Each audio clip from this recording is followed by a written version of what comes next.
ರೈತ ದೇಶದ ನಾಡಿಮಿಡಿತ. ನೇಗಿಲ ಯೋಗಿಯ ಬೆವರು ನಮ್ಮ ನಿಮ್ಮೆಲ್ಲರ ಉಸಿರು. ಹೊಸ ಕೃಷಿ ತಾಂತ್ರಿಕತೆಗಳ ಹೂರಣ, ರೈತ ಯಶೋಗಾಥೆಗಳ ಅನಾವರಣ. ನಿಮ್ಮ ನೆಚ್ಚಿನ ಅನ್ನದಾತ ಕಾರ್ಯಕ್ರಮಕ್ಕೆ ಸ್ವಾಗತ. ನಾನ್ ಶಮೀರಾ ಬೆಳುವಾಯಿ.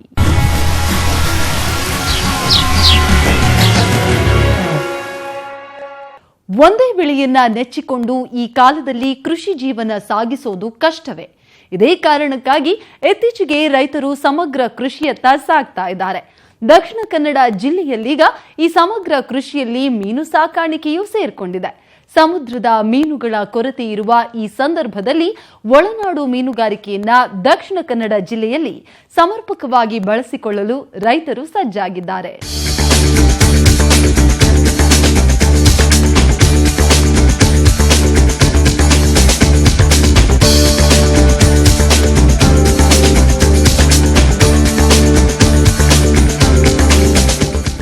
ಜಿಲ್ಲೆಯಲ್ಲಿ ಉಂಟಾಗ್ತಾ ಇರೋ ಸಮುದ್ರ ಮೀನುಗಳ ಕೊರತೆಯನ್ನ ಸರಿದೂಗಿಸಲು ಇದೀಗ ದೊಡ್ಡ ಪ್ರಮಾಣದಲ್ಲಿ ಒಳನಾಡು ಮೀನು ಸಾಕಾಣಿಕೆಯನ್ನ ಆರಂಭಿಸಿದ್ದಾರೆ. ತೋಟಗಳಲ್ಲಿ ಕೆರೆಗಳಿರೋದು ಸಾಮಾನ್ಯ. ಇದೇ ಕೆರೆಗಳಿಗೆ ಮೀನು ಮರಿಗಳನ್ನ ಬಿಡುವ ಮೂಲಕ ಮೀನು ಕೃಷಿಗೆ ಒತ್ತು ನೀಡಲಾಗ್ತಿದೆ. ಈ ಮೊದಲು ಕೆರೆಗಳಲ್ಲಿರುವ ಮೀನುಗಳನ್ನ ಕೇವಲ ತಮ್ಮ ಅವಶ್ಯಕತೆಗಾಗಿ ಮಾತ್ರ ಉಪಯೋಗಿಸ್ತಾ ಇದ್ದ ಕೃಷಿಕರು ಇದೀಗ ದೊಡ್ಡ ಪ್ರಮಾಣದಲ್ಲಿ ಮಾಡಿ ಉತ್ತಮ ಆದಾಯವನ್ನ ಗಳಿಸ್ತಾ ಇದ್ದಾರೆ. ಸಮಗ್ರ ಕೃಷಿಯನ್ನ ಮಾಡುವ ಒಂದು ದೃಷ್ಟಿಯಲ್ಲಿ ಈ ದಿವಸ ಒಂದು ಮೀನುಗಾರಿಕೆಯನ್ನು ಕೂಡ ನಾವು ಮಾಡಿದ್ದೇವೆ. ನಮ್ಮಲ್ಲಿ ಎಲ್ಲ ವಿಧಗಳ ಕೃಷಿಗಳು ಇಲ್ಲಿ ನಾವು ಮಾಡ್ತಾ ಇದ್ದೇವೆ.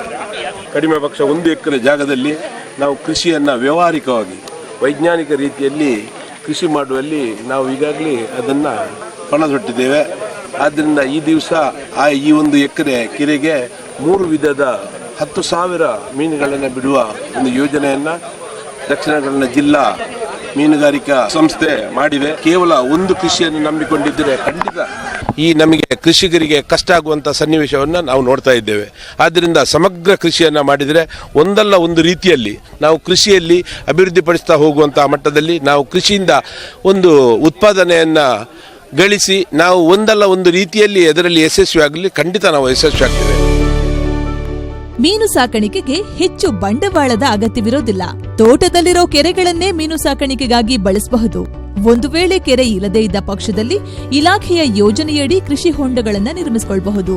ಇನ್ನು ಮೀನು ಸಾಕಾಣಿಕೆಗೆ ಬೇಕಾಗುವ ಪರಿಕರಗಳನ್ನ ಮೀನುಗಾರಿಕೆ ಇಲಾಖೆಯೇ ಪೂರೈಸುತ್ತೆ. ಮೀನು ಮರಿಗಳಿಂದ ಹಿಡಿದು ಅದಕ್ಕೆ ಬೇಕಾದ ಆಹಾರವನ್ನ ಇಲಾಖೆಯು ತನ್ನ ವಿವಿಧ ಯೋಜನೆಯಡಿ ಕಡಿಮೆ ದರದಲ್ಲಿ ವಿತರಿಸುವ ವ್ಯವಸ್ಥೆಯನ್ನೂ ಮಾಡಿದೆ. ಒಂದು ಮೀನು ಬೆಳೆದು ಮಾರಾಟಕ್ಕೆ ಸಿದ್ಧವಾಗಲು ಸುಮಾರು 8 ರಿಂದ 11 ತಿಂಗಳ ಕಾಲಾವಕಾಶ ಬೇಕು. ಈ ಸಮಯದಲ್ಲಿ ಪ್ರತಿ ಮೀನು 1 ರಿಂದ 1.5 ಕೆಜಿ ಬೆಳೆಯುತ್ತೆ. ಇತ್ತೀಚಿನ ದಿನಗಳಲ್ಲಿ ನಾನಾ ಕಾರಣಗಳಿಂದ ಸಮುದ್ರ ಮೀನುಗಳ ಕೊರತೆ ಎದುರಾಗ್ತಾ ಇರೋ ಹಿನ್ನೆಲೆಯಲ್ಲಿ ಒಳನಾಡು ಮೀನುಗಳಿಗೆ ಮಾರುಕಟ್ಟೆಯಲ್ಲಿ ಬೇಡಿಕೆಯೂ ಹೆಚ್ಚುತ್ತಾ ಇದೆ.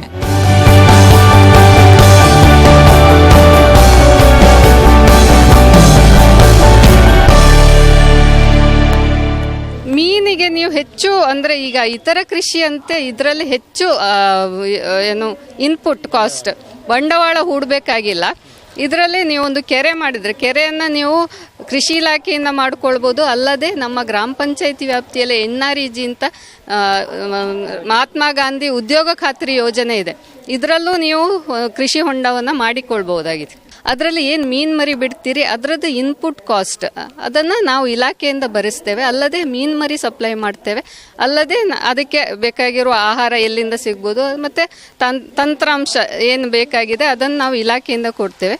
ಈ ಥರ ನೀವು ಸಮಗ್ರವಾಗಿ ಕೃಷಿ ಮಾಡಿಕೊಳ್ಬೇಕು. ಇದರಿಂದ ರೈತನ ಆದಾಯ ಹೆಚ್ಚಾಗ್ತದೆ. ಯಾವುದೇ ಒಂದು ಜಲಸಂಪನ್ಮೂಲಗಳನ್ನು ಸುಮ್ಮನೆ ಬಿಡುವ ಬದಲು ಇದರಿಂದ ಒಂದು ಉತ್ತಮ ರೀತಿಯಲ್ಲಿ ಇದನ್ನು ಸದ್ಬಳಕೆ ಮಾಡುವ ದೃಷ್ಟಿಯಿಂದ ಎಲ್ಲರೂ ಮೀನು ಕೃಷಿ ಮಾಡಬೇಕಾಗಿ ಕೇಳ್ಕೊಳ್ತಾ ಇದ್ದೇನೆ. ಬೇರೆ ಕೃಷಿಗೆ ಹೋಲಿಸಿದ್ರೆ ಮೀನು ಸಾಕಾಣಿಕೆ ಸುಲಭ. ಒಮ್ಮೆ ಕೆರೆಗೆ ಬಿಟ್ಟ ಮೀನುಗಳನ್ನ ರಕ್ಷಿಸುವ ಕಾರ್ಯವೊಂದನ್ನ ಬಿಟ್ರೆ ಅವುಗಳು ಕೆರೆಯಲ್ಲಿ ಸಿಗೋ ಆಹಾರದ ಜೊತೆಗೆ ರೈತ ನೀಡುವ ಕೃತಕ ಆಹಾರವನ್ನು ತಿಂದು ಅಧಿಕ ತೂಕವನ್ನ ಪಡೆಯುತ್ತವೆ.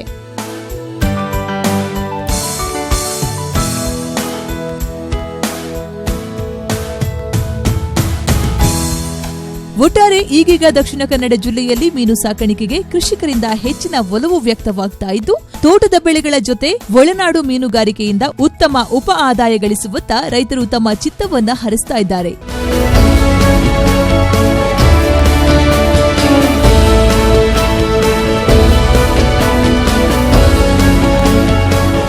ಅಜಿತ್ ಕುಮಾರ್, ನ್ಯೂಸ್ 18 ಕನ್ನಡ, ಪುತ್ತೂರು.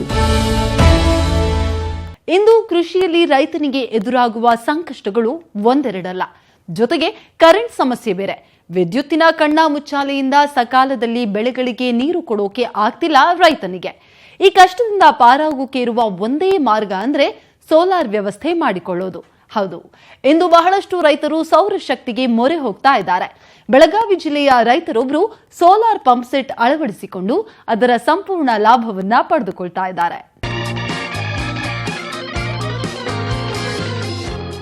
ಇವರೇ ಬೆಳಗಾವಿ ಜಿಲ್ಲೆ ಹುಕ್ಕೇರಿಯಿಂದ ಸುಮಾರು 15 ಕಿಲೋಮೀಟರ್ ದೂರದಲ್ಲಿರೋ ಕುರಣಿವಾಡಿ ಗ್ರಾಮದ ಪ್ರಗತಿಪರ ಕೃಷಿಕ ಮಲ್ಲಪ್ಪ ಪೂಜೇರಿ. ಇವರೊಬ್ಬ ಈ ಭಾಗದ ಪ್ರಯೋಗಶೀಲ ಕ್ರಿಯಾಶೀಲ ರೈತ. ಸುಮಾರು 7 ಎಕರೆ ಜಮೀನು ಹೊಂದಿರೋ ಇವರು ಮಾವು ಮತ್ತು ಪೇರಲವನ್ನ ಅಧಿಕ ಸಾಂದ್ರ ಪದ್ಧತಿಯಲ್ಲಿ ಬೆಳೆದು ಯಶಸ್ವಿಯಾಗಿದ್ದಾರೆ. ಜೊತೆಗೆ ಕಬ್ಬಿನ ಬೇಸಾಯವೂ ಕೂಡ ಇದೆ. ಇದಷ್ಟೇ ಅಲ್ಲ, ನರ್ಸರಿ ಮೂಲಕವೂ ಉತ್ತಮ ಆದಾಯ ಗಳಿಸುತ್ತಿದ್ದಾರೆ.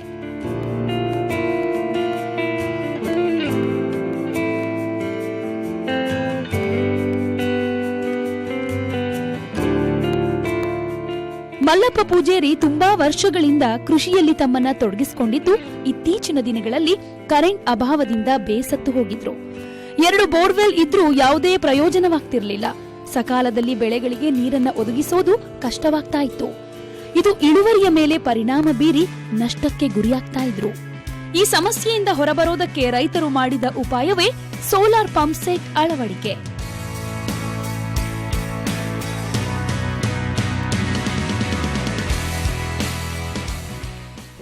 ಮ್ಯಾಂಗೋ ಮಾಡಿದವ್ರಿ, ಪೇರಲ್ ಮಾಡಿದವ್ರಿ, ಮತ್ತು 7 ಎಕರೆ ನಮ್ಮ ಜಮೀನು ಐತ್ರಿ. ಅದ್ರಾಗೂ ಸ್ವಲ್ಪ ಒಂದು 6 ಎಕರೆ 5 ಎಕರೆ ಕಬ್ಬು ಐತ್ರಿ. ಮತ್ತು ನರ್ಸರಿನೂ ಮಾಡಿದವ್ರಿ. ನಮ್ಮದ ಕಟ್ಟಿಗೆ ತೊಗೊಂಡು ಅದನ್ನು ನರ್ಸರಿ ನಾವು ತರವು ಕೊಡ್ತೇವ್ರಿ. ಮ್ಯಾಂಗೋ ತರವ್ರಿ, ಪೇರು ತರವ್ರಿ, ಮತ್ತು ಕಬ್ಬಿನ ತರವ್ರಿ. ಕಬ್ಬು 3-4 ಹೊರೈಟಿ ಅದಾವ್ರಿ ನಮ್ಮ ಕಡೆ ರೀ. ಚಲೋ ಹೊರೈಟಿ ಅದಾವ್ರಿ, ಹೊಸ ಹೊರೈಟಿ ಐತ್ರಿ. ಮತ್ತು ನೀರದು ಸ್ವಲ್ಪ ನಮಗೆ ಕಡಿಮೆ ಬೆಳೆ ಸೋಲಾರ್ ಮಾಡಿದವ್ರಿ. 2 ಪಿನಾಲ್ ನಮ್ಗೆ ಸೋಲಾರ್ ಮಾಡಿದವ್ರಿ. 5 HP 2 ಮಾಡಿದವ್ರಿ. ಮತ್ತು ನೀರು ಸ್ವಲ್ಪ ಕಡಿಮೆ ಬೆಳೆನ ಸೋಲಾರ್ ಮಾಡಿದವ್ರಿ. ನಮ್ಗೆ ವಿದ್ಯುತ್ ಬರ್ತೈತೆ ರೀ, ಆದರೂ ವಿದ್ಯುತ್ ಕಡಿಮೆ ಪ್ರಮಾಣದಲ್ಲಿ ನಮ್ಗೆ ನೀರು ಪುರೋಟಿಕೆ ಆಗ್ಲಾರ್ಕ ನಾವು ಸೋಲಾರ್ ಮಾಡ್ಕೊಂಡೇವ್ರಿ. ಸೋಲಾರ್ದು ನಮ್ಗೆ 8 ಗಂಟೆಗೆ ಚಾಲೂ ಆತಂದ್ರೆ ಬೆಳಗಿನ 8 ಗಂಟೆಗೆ ಚಾಲೂ ಆತರ ಸಂಜೆ 5:30 ತನಕ 5:30 6 ತನಕ ನಮ್ಗೆ ಸೋಲಾರ್ ನೀರು ಬರ್ತೈತೆ ರೀ. ಅದರಿಂದ ನಮಗೆ ಸಫಿಷಿಯೆಂಟ್ 7 ಎಕರೆ ನಮಗೆ ಸಫಿಷಿಯೆಂಟ್ ಆಗ್ತೈತೆ ರೀ. ನೀರಿಂದ ಈಗೇನು ಕೊರತೆ ಬೀಳಂಗಿಲ್ಲ ರೀ. ನೀರು ಕಡಿಮೆ ಬಿದ್ದರೂ ನಮ್ಮ ಸೋಲಾರ್ಲೆ ನೀರು ಸಫಿಷಿಯೆಂಟ್ ಆಗಕ್ಕದೈತೆ ರೀ.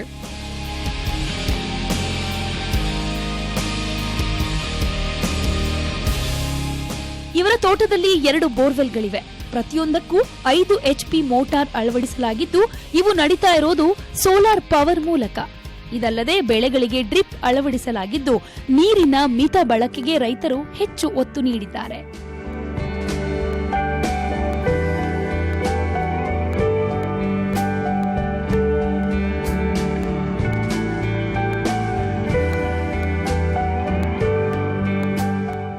ತೋಟದಲ್ಲಿ ರೈತರು 4,000 ಲೀಟರ್ ಸಾಮರ್ಥ್ಯವುಳ್ಳ ಟ್ಯಾಂಕ್ ಅನ್ನ ನಿರ್ಮಾಣ ಮಾಡಿಕೊಂಡಿದ್ದು, ಅದರಲ್ಲಿ ನೀರನ್ನ ಶೇಖರಣೆ ಮಾಡಿಕೊಳ್ತಾರೆ. ಬೇಕಾದಾಗ ಈ ಟ್ಯಾಂಕ್ನಿಂದ ನೀರನ್ನ ಲಿಫ್ಟ್ ಮಾಡಿ ಬೆಳೆಗಳಿಗೆ ನೀಡ್ತಾ ಇದ್ದಾರೆ. ಸೋಲಾರ್ ಪಂಪ್ ಸೆಟ್ ಅಳವಡಿಸಿಕೊಂಡ ಮೇಲೆ ನೀರು ಪೂರೈಕೆಯಲ್ಲಿ ಯಾವ ತೊಂದರೆಯೂ ಆಗಿಲ್ಲ ಅಂತಾರೆ ಮಲ್ಲಪ್ಪ ಪೂಜೇರಿ. ಸೋಲಾರ್ ಯಾಕೆ ಮಾಡಿದ್ವು ಅಂದರೆ ನಮಗೆ ಕರೆಂಟ್ ಕಮ್ಮಿ ಪ್ರಮಾಣ ಬರಕೈತ್ರಿ. ಕಮ್ಮಿ ಪ್ರಮಾಣ ಅಂದ್ರೆ ಅವ್ರು 4 ತಾಸು ಕೊಡವ್ರಿ. ಹಗಲಿ 4 ತಾಸು ಕೊಡವ್ರಿ, ರಾತ್ರಿ 4 ತಾಸು ಕೊಡವ್ರಿ. ಅದು ಸಿಂಗಲ್ ಪೀಸ್ ಒಂದು 4 ತಾಸು ಕೊಡೋದ್ರಿಂದ ಮೋಟ್ರಿಗೆ ಜರ ಒಂದು ಸ್ವಲ್ಪ ಸೊಡಕತ್ತವ್ರಿ ಹೆಚ್ಚು. ಅಣ್ಣ ಸೋಲಾರು ಮಾಡಿದ್ರು ನಮ್ಗೆ ಚೆಂತಕ ಲೈನ್ ಬರಕೈತಿರದ. ಮತ್ತು ಅದರಿಂದ ನಾವು ಸ್ಟಾಕ್ ಮಾಡ್ಕೋತೇವೆ. ಸ್ಟಾಕ್ ಮಾಡ್ಕೊಂಡು ಡ್ರಿಪ್ಗೆ ಹಾಕ್ತೇವೆ ರೀ. ಸ್ಟಾಕ್ ಮಾಡ್ಕೊಂಡು ಸ್ಟಾಕದಿಂದ ಒಂದು ಮೋಟ್ರ್ ಐತ್ರಿ, ಅಲ್ಲಿಂದ ಡ್ರಿಪ್ಗೆ ಹಾಕೊಂಡು ನಮ್ಮದು 7 ಎಕರೆಯಲ್ಲೇ ಸಫಿಷಿಯೆಂಟ್ ನೀರು ಹಾಯ್ತಾವೆ ರೀ. ಕರೆಂಟಿಂದ ಮೊದಲು 2 ಎಕರೆದಿಂದ 3 ಎಕರೆ ಇಷ್ಟ ಸಾಲ್ತೈತೆ ರೀ. ಆದರೆ ಲೈನ್ ಕಮ್ಮಿ ಆಗೋದ್ರಿಂದ ನೀರು ಹಾಯ್ತಿರ್ಕಲ್ರಿ. ಈಗೇನು ಸೋಲಾರ್ ಮಾಡಿದ್ರಿ ಮತ್ತು ಅದರಿಂದ ಜರ ನಾವು ಡ್ರಿಪ್ ಮಾಡೋದ್ರಿಂದ ಹೆಚ್ಚು ನೀರು ಹಾಕಿದ್ರಿ 7 ಎಕರೆ ಸಫಿಷಿಯಂಟ್ ಈಗ ಬರಕದೈತೆ ರೀ. ಇದು 4000 ಲೀಟ್ರ್ ಐತ್ರಿ. ಅದ್ರಾಗ 3 ಟ್ಯಾಂಕ್ ಬರ್ತಾವ್ರಿ ಚಿಂತಕ. 5 HP ಆ್ಯಡ್ ಕುಣಿಸೋದ್ರಿಂದ ಸಬ್ಸಿಡಿ ನಮ್ಗೆ ಎಷ್ಟು ಬತ್ರಿ? 2,16,000 ರೂಪಾಯಿ ಸಬ್ಸಿಡಿ ಬತ್ರಿ. ಮತ್ತು ಟೆಕ್ಸ್ಮೋ ಮೋಟ್ರಿ ಆ್ಯಡ್ ಹಾಕಿದಾರೆ ರೀ ಅವ್ರು. ಇದ್ರಿ ಯಾವ್ರಿ ಸೋಲಾರ್ದವ್ರಿ. ಸೋಲಾರ್ 25 ವರ್ಷ ಗ್ಯಾರಂಟಿ ಕೊಟ್ಟಿದ್ದಾರೆ ರೀ. ಮತ್ತು ಮೋಟ್ರ್ 5 ವರ್ಷ ಗ್ಯಾರಂಟಿ ಕೊಟ್ಟಿದ್ದಾರೆ ರೀ. ಮತ್ತು ಅದರಿಂದ ಈಗ ಮೋಟ್ರ್ ಅನ್ಕ ಈಗ ಅಗದಿ ಚಲೋ ನಡೆದಾವ್ರಿ. ಈಗೇನು ಅವ್ರ ತಕರಾರು ಏನಿಲ್ಲ ರೀ. ಅಗದಿ ಅವ್ರ ಗ್ಯಾರಂಟಿ ಪ್ರಕಾರ ಅವ್ರು ಬಂದು ವಿಸಿಟ್ ಮಾಡ್ತಾರೆ ರೀ. ಆದ್ರೆ ಚಲೋ ಬಂದಾವ್ರಿ.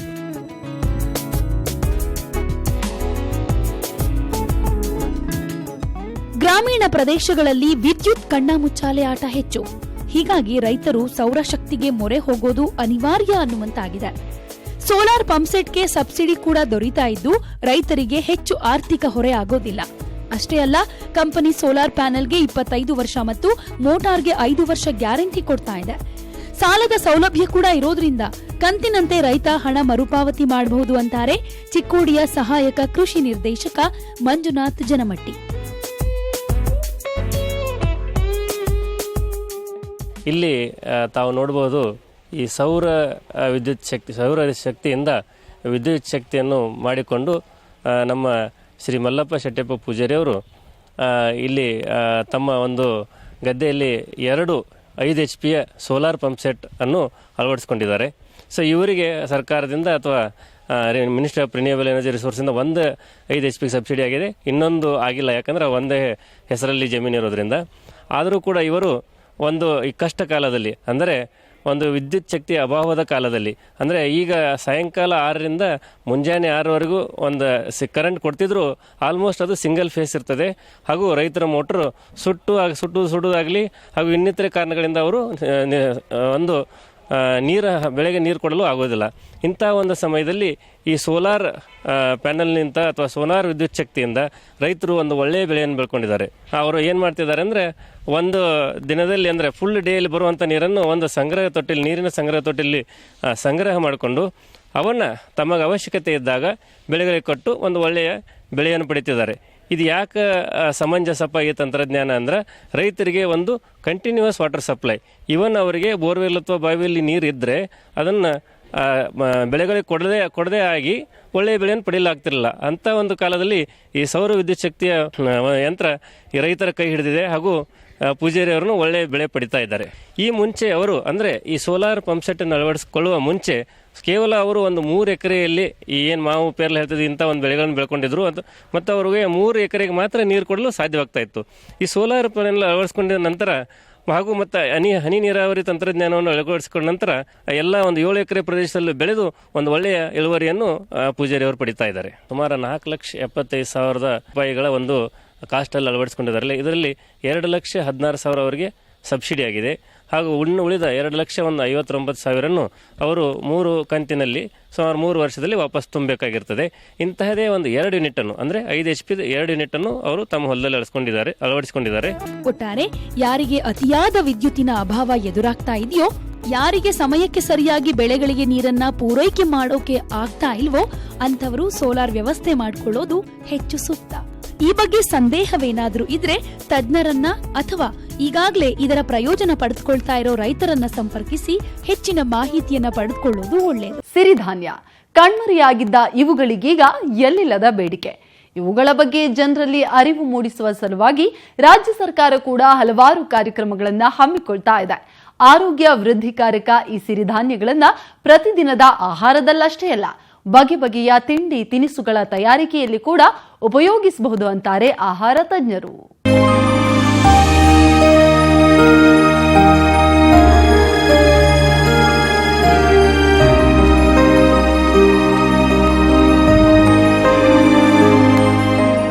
ಕಿರುಧಾನ್ಯಗಳು ನೋಡಲು ಸಣ್ಣದಾಗಿದ್ರೂ ಅದರಲ್ಲಿರುವ ಪೋಷಕಾಂಶಗಳ ಗುಣ ಮಾತ್ರ ಅತ್ಯದ್ಭುತ. ಮಾನವನ ಸರ್ವಾಂಗೀಣ ಆರೋಗ್ಯವರ್ಧಕವೂ ಹೌದು. ಕಿರುಧಾನ್ಯ, ತೃಣಧಾನ್ಯ ಅಂತ ಕರೆಯಲಾಗ್ತಿದ್ದಂತಹ ಇವು ಇಂದು ಸಿರಿಧಾನ್ಯಗಳಾಗಿ ಜನಪ್ರಿಯತೆ ಗಳಿಸ್ತಾ ಇವೆ.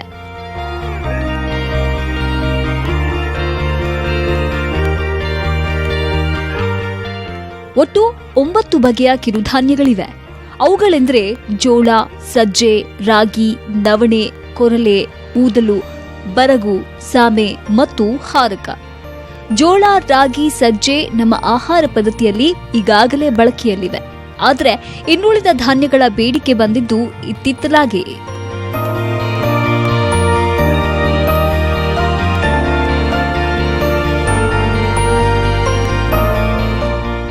ಸಿರಿಧಾನ್ಯಗಳು ಆರೋಗ್ಯ ವೃದ್ಧಿಕಾರಕರ ಗುಣಗಳನ್ನು ಹೊಂದಿದ್ದು ಅದೆಷ್ಟೋ ರೋಗಗಳಿಗೆ ಇವು ರಾಮಬಾಣದಂತೆ ಕೆಲಸ ಮಾಡುತ್ತವೆ. ಅಂದ್ರೆ ಅಗಾಧ ಔಷಧೀಯ ಗುಣಗಳು ಇದರಲ್ಲಿವೆ. ಬೆವರು ಸುರಿಸಿ ದುಡಿಯುವವರ ಪಾಲಿಗಂತೂ ಹೇಳಿ ಮಾಡಿಸಿದ ಧಾನ್ಯಗಳು ಇವು. ದಿನಕ್ಕೊಂದು ಬಾರಿ ಈ ಕಿರುಧಾನ್ಯಗಳಿಂದ ತಯಾರಾದ ಆಹಾರವನ್ನ ಸೇವಿಸಿದ್ರೆ ಆರೋಗ್ಯದ ಮೇಲೆ ಉತ್ತಮ ಪರಿಣಾಮ ಬೀರುತ್ತೆ ಅಂತಾರೆ ವಿಜಯಪುರ ಕೃಷಿ ಮಹಾವಿದ್ಯಾಲಯದ ಆಹಾರ ತಜ್ಞೆ ಕಾಶಿಬಾಯಿ ಖ್ಯಾಡಗಿ. ಕಿರುಧಾನ್ಯಗಳನ್ನು ಒಂದು ಪೌಷ್ಟಿಕತೆ ನೋಡ್ತಾ ಹೋದಂಗೆ ಅದರಲ್ಲಿ ಮೊದಲನೇದಾಗಿ ಹೇಳಬೇಕು ಅಂತಂದರೆ ಕಿರುಧಾನ್ಯಗಳಲ್ಲಿ ಇರುವಂಥ ಕಾರ್ಬೋಹೈಡ್ರೇಟ್ ಅಥವಾ ಶರ್ಕರ ಪಿಷ್ಟ ಅಂತ ಏನು ಹೇಳ್ತೀವಿ ಅದು ಒಳ್ಳೆ ಗುಣಮಟ್ಟದಿದೆ. ಅಂದರೆ ಅದು ಸಂಯುಕ್ತ ರೂಪದಲ್ಲಿ ಇದೆ. ಅಂದರೆ ಕಾಂಪ್ಲೆಕ್ಸ್ ಫಾರ್ಮ್ ಅಂತ ಹೇಳ್ತೀವಿ. ಸಂಯುಕ್ತ ರೂಪದಲ್ಲಿ ಇರೋದ್ರಿಂದ ನಾವು ತಿಂತಾ ಹೋದಂಗೆ ಅದರಲ್ಲಿರುವಂಥ ಕಾರ್ಬೋಹೈಡ್ರೇಟ್ ನಿಧಾನಕ್ಕೆ ಕರಗಿಬಿಟ್ಟು ನಮಗೆ ಬಹಳತ್ತ ಹಸಿವೆ ಆಗಲಾರ್ದಂಗೆ ಸಹಾಯ ಮಾಡುತ್ತೆ. ಇನ್ನು ಅದರಲ್ಲಿ ಇರುವಂಥ ನಾರಿನಾಂಶ ಏನಿದೆ ಅದು ಭಾಳ ಆರೋಗ್ಯಕ್ಕೆ ಸೂಕ್ತವಾದ. ಇನ್ನು ಬರಬೇಕಂದ್ರೆ ಈ ಕಿರುಧಾನ್ಯಗಳಲ್ಲಿ ಪ್ರೋಟೀನ್ ಕ್ವಾಲಿಟಿ ಅಥವಾ ಪ್ರೋಟೀನ್ ಗುಣಮಟ್ಟ ಏನು ನೋಡ್ತಾ ಇದ್ದೇವೆ ಅದು ಒಳ್ಳೆಯದಾಗಿದೆ. ಅದರಲ್ಲಿ ಹೆಚ್ಚಾಗಿ ಏನು ಅಂತಂದರೆ ಎಸೆನ್ಷಿಯಲ್ ಅಮೈನೋ ಆ್ಯಸಿಡ್ ಅಥವಾ ಅವಶ್ಯಕ ಅಮೈನೋ ಆಮ್ಲ ಏನಿದೆ ಇದರಲ್ಲಿ ಜಾಸ್ತಿ ಇರುತ್ತೆ. ನಂತರ ಇನ್ನು ಅದರಲ್ಲಿ ಇರುವಂಥ ಎಣ್ಣೆ ಅಥವಾ ಕೊಬ್ಬಿನಾಂಶ ನೋಡಿದಾಗ ಇದರಲ್ಲಿ ಅನ್ಸ್ಯಾಚುರೇಟೆಡ್ ಫ್ಯಾಟಿ ಆ್ಯಸಿಡ್ ಜಾಸ್ತಿ ಇದೆ. ಅಂದರೆ ನಮ್ಮ ಹೃದಯಕ್ಕೆ ಬೇಕಾಗುವಂಥ ಒಳ್ಳೆ ಕ್ವಾಲಿಟಿ ಎಣ್ಣೆ ಅಂಶ ಇದೆ. ನಂತರ ಹೋಗಬೇಕು ಅಂತಂದರೆ ಇದರಲ್ಲಿ ಖನಿಜ ಲವಣಾಂಶಗಳು ಭಾಳ ಯಥೇಚ್ಛವಾಗಿವೆ. ಅದರಲ್ಲಿ ಕೂಡ ಸೂಕ್ಷ್ಮ ಅಂದರೆ ಮೈಕ್ರೋ ಮಿನರಲ್ಸ್ ಅಂತ ಹೇಳ್ತೀವಿ. ಕಬ್ಬಿಣಾಂಶ ಆಗಿರ್ಬೋದು ಅಥವಾ ಜಿಂಕ್ ಅಥವಾ ಅದರಲ್ಲಿ ಇರುವಂಥ ಕೆಲವು ಫಾಸ್ಫರಸ್ಸು, ಕ್ಯಾಲ್ಶಿಯಮ್ ಇವೆಲ್ಲ ಕೂಡ ಆರೋಗ್ಯ ದೃಷ್ಟಿಯಿಂದ ನಮಗೆ ದಿನನಿತ್ಯ ಅವಶ್ಯಕ.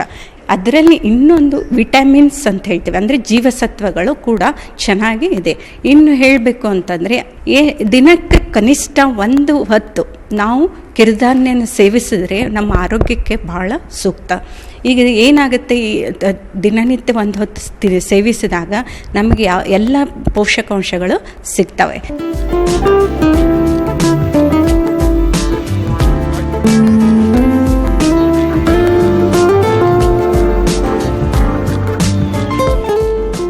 ಇತ್ತೀಚೆಗೆ ವಿಜಯಪುರದ ಕೃಷಿ ಮಹಾವಿದ್ಯಾಲಯದಲ್ಲಿ ಈ ಸಿರಿಧಾನ್ಯಗಳಿಂದ ಬೇಕರಿ ಉತ್ಪನ್ನಗಳನ್ನ ತಯಾರಿಸಲಾಗ್ತಾ ಇದೆ.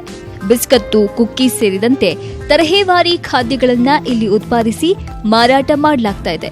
ಅಲ್ಲದೆ ಈ ಕುರಿತು ತರಬೇತಿಯನ್ನು ನೀಡುತ್ತಾ ಇದ್ದು ಸಾಕಷ್ಟು ಮಹಿಳೆಯರು ಇದರ ಲಾಭ ಪಡೆದುಕೊಳ್ತಿದ್ದಾರೆ.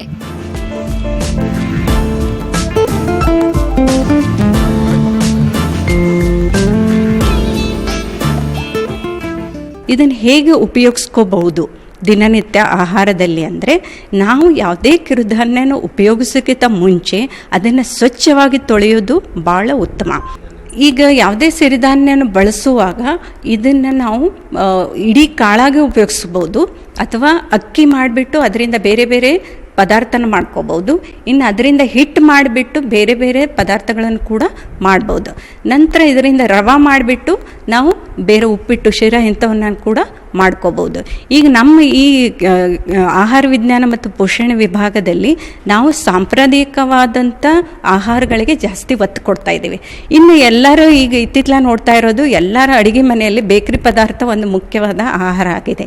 ಈಗ ಬೇಕರಿ ಪದಾರ್ಥದ ಮಾಡಬೇಕು ಅಂತಂದರೆ ಮುಖ್ಯವಾಗಿ ಮೂಲವಾಗಿ ಬೇಕಾಗಿರೋದು ಇಲ್ಲಿ ಮೈದಾ. ಆದರೆ ಮೈದಾ ಅದರಲ್ಲಿ ಒಂದು ಆರೋಗ್ಯ ದೃಷ್ಟಿಯಿಂದ ಭಾಳ ಒಳ್ಳೆಯದಲ್ಲ. ಹಾಗಾಗಿ ನಾವು ಅದನ್ನು ಮೈದಾನ ಕಡಿಮೆ ಮಾಡಿಬಿಟ್ಟು ನಮ್ಮ ಸಿರಿಧಾನ್ಯಗಳನ್ನು ನಾವು ಮೈದಾದ ಬದಲಾಗಿ ನಾವು ಸೇರಿಸಿ ಬೇಕರಿ ಪದಾರ್ಥ ಮಾಡಿದ್ರೆ ಒಳ್ಳೆ ಪೌಷ್ಟಿಕ ಬೇಕರಿ ಪದಾರ್ಥಗಳನ್ನು ತಯಾರಿಸ್ಬೋದು. ಇನ್ನು ಎರಡನೇದು ಬಂದಾಗ ಎಲ್ಲರಿಗೂ ಕುರುಕುಲು ತಿಂಡಿ ಅಂದರೆ ಭಾಳ ಇಷ್ಟವಾದದ್ದು. ಅಂದರೆ ಈಗ ನಮ್ಗೆ ಚಕ್ಕಲಿ ಆಗಿರ್ಬೋದು, ಕೋಡ್ಬಳೆ ಆಗಿರ್ಬೋದು, ಶಂಕರಪಾಳೆ ಇವೆಲ್ಲನೂ ಕೂಡ ನಾವು ಕಿರುಧಾನ್ಯಗಳಿಂದ ತಯಾರಿಸಿ ಉಪಯೋಗಿಸ್ಕೋಬೋದು. ಇಲ್ಲಿ ನಮ್ಮ ಬೇಕರಿ ತರಬೇತಿ ಕೇಂದ್ರದಲ್ಲಿ ನಾವು ಇಲ್ಲಿ ಯಾವುದೇ ಥರದ ಕೆಮಿಕಲ್ಸ್ ಜಾಸ್ತಿ ಉಪಯೋಗಿಸೋದಿಲ್ಲ. ನೈಸರ್ಗಿಕವಾದಂಥ ಈ ಸಾವಯವ ಬೆಳೆದಿರುವಂಥ ಕಿರುಧಾನ್ಯಗಳನ್ನೇ ಉಪಯೋಗಿಸ್ಕೊಂಡು ಬಿಟ್ಟು ಯಾವುದೇ ಥರದ ಬನ್ ಆಗ್ಬೋದು, ಬ್ರೆಡ್ ಆಗ್ಬೋದು, ಕೇಕು, ಬಿಸ್ಕಿಟ್ಸು, ಬೇರೆ ಬೇರೆ ಥರದ ಬಿಸ್ಕಿಟು ಅಥವಾ ಕುಕ್ಕೀಸ್ಗಳನ್ನು ಮಾಡೋದು ನಾವು ಇಲ್ಲಿ ತರಬೇತಿನೂ ಕೊಡ್ತೀವಿ. ಅದಲ್ಲದೆ ನಮ್ಮ ದಿನನಿತ್ಯ ಮಾಡಿಬಿಟ್ಟು ಮಾರಾಟ ಕೂಡ ಮಾಡ್ತಾ ಇದೆ.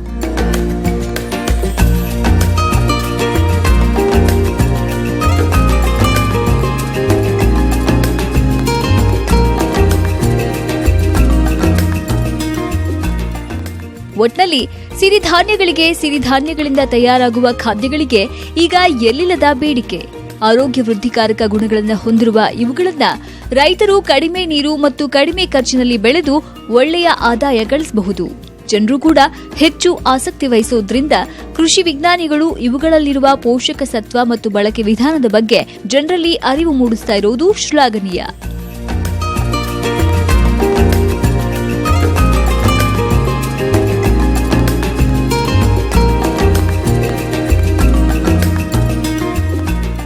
ರೈತ ಬಾಂಧವರೇ, ಇಂದಿನ ಅನ್ನದಾತ ಕಾರ್ಯಕ್ರಮ ನಿಮಗೆ ಇಷ್ಟವಾಯಿತು ಅಂದ್ಕೊಳ್ತೀವಿ. ಮತ್ತಷ್ಟು ಮಾಹಿತಿಗಳೊಂದಿಗೆ ನಾಳೆಯ ಅನ್ನದಾತ ಕಾರ್ಯಕ್ರಮದಲ್ಲಿ ಭೇಟಿಯಾಗೋಣ. ಅಲ್ಲಿವರೆಗೂ ನೋಡ್ತಾ ಇರಿ News 18 ಕನ್ನಡ. ಜಾಲ ನಮ್ಮದು, ಬಲ ನಿಮ್ಮದು.